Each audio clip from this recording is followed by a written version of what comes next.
Hello 10th class students, आपका पांचवा question देखिए बेटा। बहुत आसान क्वेश्चन है।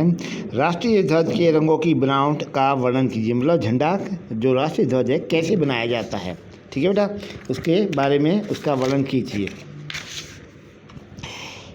राष्ट्रीय ध्वज प्रत्येक स्वतंत्रता दिवस की सभ्यता, संस्कृति, गौरव का प्रतीक होता है। यह प्रत्येक देश की आन बान और शान होता है। इसके सम्मान की रक्षा करना प्रत्येक देशवासी का परम कर्तव्य। देखिए बेटा, जब हम देश को समझेंगे जभी तो देश आगे बढ़ेगा, और देश के हितों का, देश के फ्लैग का सम्मान करें, वही देश आगे बढ़ता है। हर एक भारतीय का ये एक नैतिक कर्तव्य है। हमारे देश का राष्ट्रीय ध्वज तिरंगा कहा जाता है। इसे 22 जुलाई 1947 को संविधान सभा द्वारा अपनाया गया। 22 जुलाई 1947 को। देखिए क्या है राष्ट्रीय ध्वज की इनकी महत्ता। राष्ट्रीय ध्वज में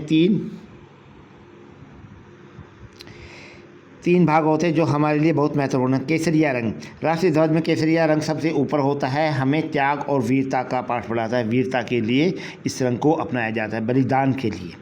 सेकेंड है बेटा सफ़ेद रंग। यह रंग केसरिया तथा हरे रंग के मध्य में होता है। यह हमें स्थायी शांति से जीने की शिक्षा देता है। हमें पट्टी के बीच में गहरे नीले रंग का एक चक्र होता है। यह चक्र सम्राट अशोक के सारनाथ स्तंभ से लिया गया है। इस चक्र में 24 तीलियाँ बनी हुई हैं जो हमें 24 घंटे काम करने की प्रेरणा देती है। यह चक्र हमें सदा उन्नति की ओर बढ़ते रहने का प्रेरणा देता है। मतलब चक्र घूमता रहता है, जैसे घड़ी की सुइयाँ घूमती है ऐसे चक्र घूमता है, ऐसे चक्र घूमता है, उन्नति का प्रतीक होता है, ठीक है। और ये सारनाथ के स्तंभ से लिया गया था। उसमें मतलब चार चिन्ह होते थे बेटा। एक हाथी, एक बैल, एक चीता। चीता क्या होता था? ताकतवर का प्रतीक। हाथी क्या होता था? समृद्धि का प्रतीक। और बैल होता था मतलब हर चीज़ का प्रतीक। और जो चक्र होता वो मतलब सब कुछ चलता रहता है। मतलब समय के साथ हम ऐसे बलवान भी, ताकतवर भी, सहनशील भी, सब चीज़ें होती थी, ठीक है। नंबर 3 आता है हरा रंग। राष्ट्रीय ध्वज के सामने निचले भाग में हरा रंग होता है। यह देश में हरे भरे खेतों का प्रतीक होता है। यह हमारे उपजाऊ तथा समृद्ध बनाने की कोई प्रेरणा देता है, ठीक है। राष्ट्रीय ध्वज की बनावट।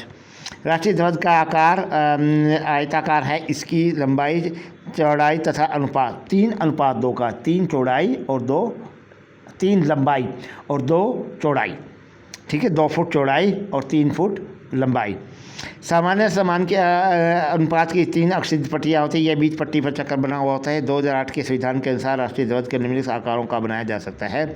6.3 बाई 4.3, 3/6, 2/4, 2/7, 1/8, मतलब 3-2, ठीक है। 1, 1.5, 1, और ये 1.35, 0.9 metre, 90 centimetre, 60 centimetre, 45 centimetre, 10 centimetre, 22.5 और 15.0, 15 सेंटीमीटर और 10 सेंटीमीटर, ठीक है बेटा। मतलब 3:2 का ये इस ढंग से ध्वज बनाया जाता था, ठीक है बेटा। आपका क्वेश्चन पूरा हो गया बेटा। आपको जब भी स्कूल रीओपन होगा आपको ही करना है बेटा। इंपॉर्टेंट क्वेश्चन है ये। थैंक यू बेटा।